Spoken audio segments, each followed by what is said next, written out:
اچھا وارث بھی، اب ہم ذرا پاکستان کے جو یونیورسٹیز ہیں خاص طور پہ اور جو تعلیمی ادارے ہیں ان کے اوپر آتے ہیں. ابھی ریسنٹلی یہ دیکھنے میں آیا ہے کہ آج سے تقریباً 2 ماہ پہلے یونیورسٹی آف لاہور میں ایک سوسائڈ ہوئی تھی. ایک طالب علم تھا، اس نے چھلانگ لگا لی. 3 بار اٹیمپٹس ہوئی ہیں جی. اس کے چند دن کے بعد دوبارہ ہوئی ہے یونیورسٹی آف لاہور میں. اس کے بعد فاطمہ جناب جو میڈیکل کالج ہے وہاں پر یہ والا واقعہ ہوا. تو جو طالب علم ہے وہ کیوں اتنا ڈپریس ہے، کیوں اس کو اپنی زندگی کا مقصد پتہ نہیں چل رہا، حالانکہ وہ خود ایک گریجویشن کا طالب علم ہے. اس کے اوپر آپ کیا کہیں گے؟ دانش، یہ نا ایک واقعتاً ایک بڑا سنگین مسئلہ ہے. اس وقت پوری دنیا میں جو سکسیسفل کنٹریز ہیں نا، ان میں امریکہ ہے، جاپان ہے، ان میں سوئٹزرلینڈز ہیں، اس میں یو کے ہے، اور اس طرح کے اور ممالک ہیں جو بڑی سکسیسفل کنٹریز ہیں. ایسے ہی ہے. اور آپ سن کے حیران ہوں گے کہ خودکشی کی شرح بھی انہی ممالک میں سب سے زیادہ ہے. ان جاپان جیسی کنٹری، جی. اور وہاں پہ یعنی اس قدر خودکشیوں کا رجحان ہے کہ اب انہوں نے وہاں پہ باقاعدہ طور پہ سوسائڈ ویل بنا دی.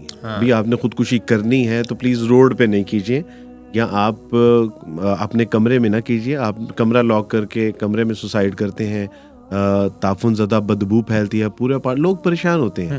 آپ بلڈنگ سے چھلانگ لگاتے ہیں اور روڈ کے اوپر جب تو وہ گاڑیاں پیچھے سے وہ ایک دوسرے میں لگتی ہیں، ٹریفک جیم ہو جاتی ہے.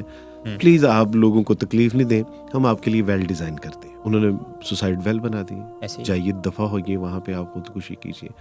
ابھی تو جو ہے نا وہ یورپ میں ایک مشین انٹروڈیوس کی گئی ہے. آپ نے صرف اس میں لیٹنا ہے، آپ نے بٹن دبانا ہے، within the second you will die. اچھا. یعنی کہاں پہ اس طرح کی سہولیات دی جاتی ہیں جہاں پہ بہت زیادہ اس چیز کی طرف لوگوں کا رجحان ہو. پرابلم کیا ہے؟ اب آتے ہیں اس کی طرف. یہاں پہ سب سے زیادہ دعا پتہ کون سی بکتی ہے؟ میڈیسن. اسٹریس، انزائٹی، ٹینشن اور ڈپریشن. ایسے ہی ہے. اور اس کی وجہ کیا ہے؟ وہ لوگ اسٹریس، انزائٹی، ٹینشن اور ڈپریشن میں ہیں، اسی سبب سے سب سے زیادہ دعا یہ دنیا میں بکتی ہے. کوئی نیند نہیں آ رہی ہوتی، نیند کی دوائیاں اس لیے بک رہی. اب آئیے دوسری طرف. تم راحت و آرام تلاش کرنا چاہتے ہو، تم جنگلوں میں جاتے ہو، تم نشہ کرتے ہو، تم سیکشل ایکٹیویٹی کرتے ہو، کرتے کرتے تم یعنی مرد عورت کی سیکشل ایکٹیویٹی سے جاتے جاتے لیسبین کی طرف چلے جاتے ہو، گیز کی طرف چلے جاتے ہو، انسسٹ کی طرف تم چلے جاتے ہو. اس کے بعد تم نے کتا بن کے بھی دیکھ لیا، اپنے جسم کے اوپر شیطانی ٹیٹوز بنا کر بھی دیکھ لیے. تم نے پانیوں کے اندر جا کے بھی دیکھ لیا، ہواؤں سے تم نے جو ہے وہ اپنا جمپ کر کے بھی دیکھ لیا، جنگلوں میں چلے گئے، تم ہپی بن گئے، تم نے نشے کر لیے. اس کے بعد بھی تمہیں جب سکون میسر نہیں آیا تو تم نے کہا کہ اس دنیا میں سکون ہے ہی نہیں، لہٰذا سوسائڈ کر لو. آج آپ دیکھیے کہ معاشرے میں والد تو ہے، وہ اگر پڑھاتا ہے تو وہ ٹیچر بھی ہے، اگر وہ فیکٹری کا مالک ہے تو وہ میاں صاحب بھی ہیں، اگر وہ معاشرے میں سیاستدان ہے تو وہ ایم پی اے، ایم این اے بھی ہے. آخری بار اس نے کب سوچا تھا کہ میں ہوں، میں اللہ کا بندہ، اللہ سبحانہ و تعالیٰ نے کس مقصد کے لیے مجھے دنیا میں بھیجا تھا، اللہ سبحانہ و تعالیٰ نے مجھے اپنی بندگی کے لیے بنایا تھا، اللہ نے اخلاق، معاملات، کردار سے مجھے مزین کیا تھا. اللہ سبحانہ و تعالیٰ نے کہا تھا کہ قدم قدم پہ آزمائش آئے گی، میں نے قدم قدم پہ اللہ سبحانہ و تعالیٰ کو پکارنا ہے، اللہ کی مدد اور اس سے استعانت حاصل کرنی ہے، میں نے آخرت کی کامیابی اور کامرانی حاصل کرنی ہے. آخری بار یہ کب میں نے کیا تھا؟ اور اقبال نے جو فلسفہ خود ہی ڈرائیو کیا ہے وہ یہاں سے کیا ہے کہ انسان کو جب اس بات سے غفلت میں مبتلا کر دیا جاتا ہے نا کہ وہ اللہ کو بلا دیتا ہے، تو پھر اللہ سبحانہ وتعالیٰ سب سے بڑی سزا اس کو یہ دیتے ہیں کہ وہ انسان خود سے ہی غافل ہو جاتا ہے. اور یہ بہت بڑی نعمت ہے. اقبال نے یہاں کہا تھا کہ اپنے من میں ڈوب کر پا جا سراغ زندگی، تو اگر میرا نہیں بنتا نہ بن، اپنا تو بن. یہ بھی بہت بڑی نعمت ہے. اب آئیے آپ کے سوال کی طرف. آج یونیورسٹیوں میں ہم نے سائنس اینڈ ٹیکنالوجی پڑھ لی، ہم نے فلسفی پڑھ لی، ہم نے جو آئی ٹی پڑھ لیا، ہم نے دنیا جہان کے علوم و فنون تمام نظریات کو پڑھ لیا، لیفٹ کو پڑھ لیا. یہ ہم نے آخری بار کب پڑھا تھا کہ ہم اللہ کے بندے بھی ہیں؟ What is the purpose of my life? اللہ سبحانہ و تعالیٰ سے ان دا قرآن وما خلقت الجن والانس الا لیعبدون، مجھے آخری بار یہ کب یاد آیا تھا؟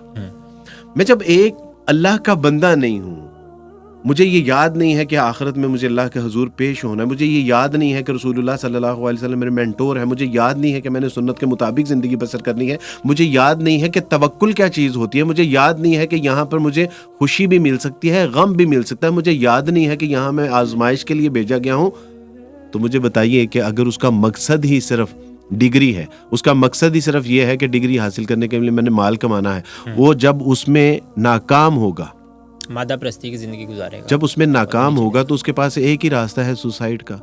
آپ دیکھیے ہمیں تو یہ بتایا گیا ہے کہ جو ہوتا ہے وہ بہتر ہوتا ہے, اور جو ہوتا ہے اللہ کی طرف سے ہوتا ہے. اگر کامیابی ہے تو اللہ کی طرف سے ہے اور اس میں خیر ہوگی, اگر ناکامی ہے تو اللہ کی طرف سے ہے, اس میں خیر ہوگی.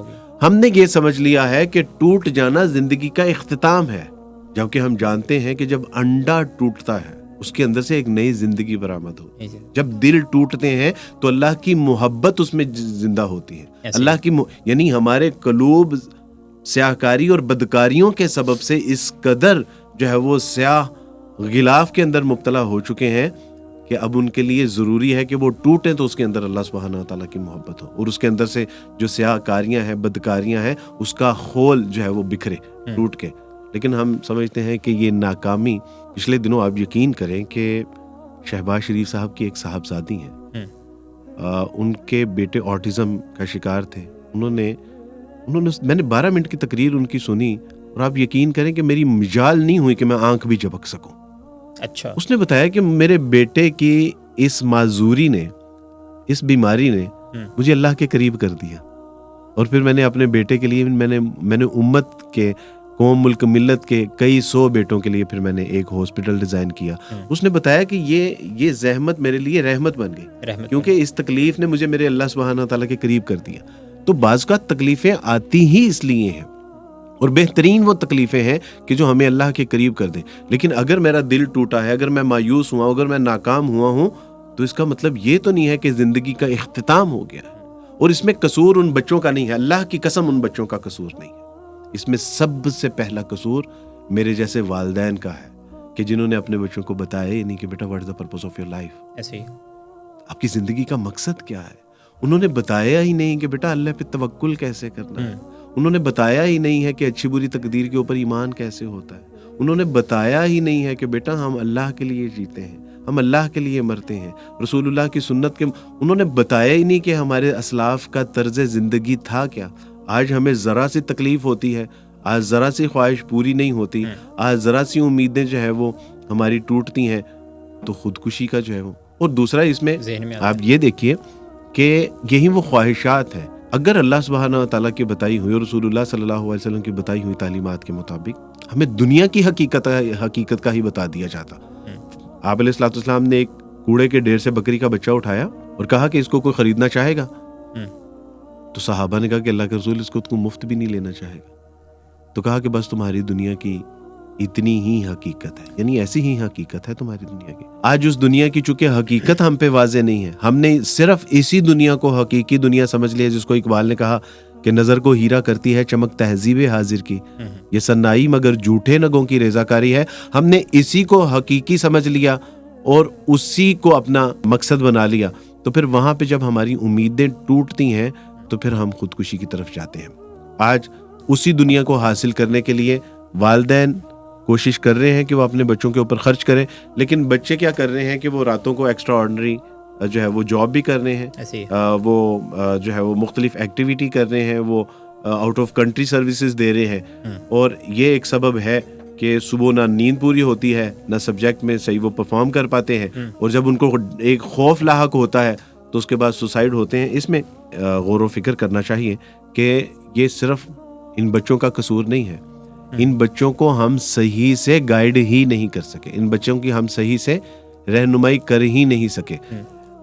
دوسرا قصور میں سمجھتا ہوں کہ تعلیمی اداروں کا, بہت معذرت کے ساتھ میں نے یہ تعلیمی اداروں میں بھی بیٹھ کے بات کی ہے, اور وہ یہ ہے کہ اقبال نے آج سے 1 صدی قبل یہ بات کر دی تھی, اور وہ بات یہ تھی کہ اقبال نے کہا کہ خوش تو ہم بھی ہیں جوانوں کی ترقی سے, مگر نکل جاتی ہے لبے خندہ سے یہ فریاد بھی ساتھ. ہم تو سمجھے تھے کہ لائے گی خوشحالی تعلیم, کیا خبر تھی کہ چلا آئے گا الہاد بھی ساتھ. کیا آج ہمارے اداروں سے الہاد پڑھایا نہیں جا بہت رہا, زیادہ, اس کو پروموٹ نہیں کیا جا رہا. بہت زیادہ ایسے اساتذہ, ایسے پروفیسر, ایسے لوگ وہاں پہ ہائر کیے جاتے ہیں کہ جن کے نظریات درست نہیں ہیں, اور وہ آخرکار کیا ہوتا ہے کہ اپنے جرمز وہاں پہ چھوڑ دیتے ہیں اور وہ چلے جاتے ہیں, لیکن وہ جرمز بچوں کو اپنی لپیٹ میں لے لیتے ہیں. دوسری بات انہی اداروں کے سبب سے, بہت معذرت کے ساتھ, اور وہ یہ کہ اقبال نے کہا تھا کہ گلا تو گونٹ دیا اہل مدرسہ نے ترا, صدا آئے کہاں سے لا الہ الا اللہ. جب جو ہے وہ نائٹس پارٹیز ہو رہی ہیں, فنکشنز ہو رہی ہیں, قوالی نائٹس ہو رہی ہیں, وہاں پہ مخلوط محافل ہو رہی ہیں, ننگے اور گندے ڈانس ہو رہے ہیں, جو ہے وہ اسٹینک پارٹیز ہو رہی ہیں. 2 دن پہلے پی یو کے اندر ہولی منائی گئی ہے, اور منانے والے تمام لوگ میکسیمم ان میں سے کلمہ گو مسلمان تھے. تو مجھے آپ اجازت دیجئے کہ پھر میں اس بات پہ احتجاج کر سکوں کہ میرے بچوں کا قصور نہیں ہے, بالکل میری یوتھ کا, میرے نوجوانوں کا قصور نہیں ہے. یہاں پہ ایسا انوائرمنٹ پیدا کیا جا رہا ہے, ایسا ماحول پیدا کیا جا رہا ہے کہ جس کے سبب سے میرے بچے ٹریپ ہو رہے ہیں, ڈی ٹریک ہو رہے ہیں. شکایت ہے مجھے یا رب خداوندان نے مکتب سے سبق شاہین بچوں کو دے رہے ہیں خاک بازی کا. تو اللہ کا واسطہ ہے, کوئی ایسا اللہ کا بندہ اٹھے, کوئی اللہ کے شیر اٹھے. جماعت اسلامی نے ایک بہت اچھا انیشیٹو لیا کہ انہوں نے کالج اسکول انٹروڈیوس کروائے کہ جہاں پہ کم سے کم اللہ اور اس کے رسول کے ساتھ وابستگی تو بتائی جا رہی ہے. ایسے کالج ڈیزائن کی, ایسی یونیورسٹیاں ڈیزائن کی, لیکن یہ کافی ہیں.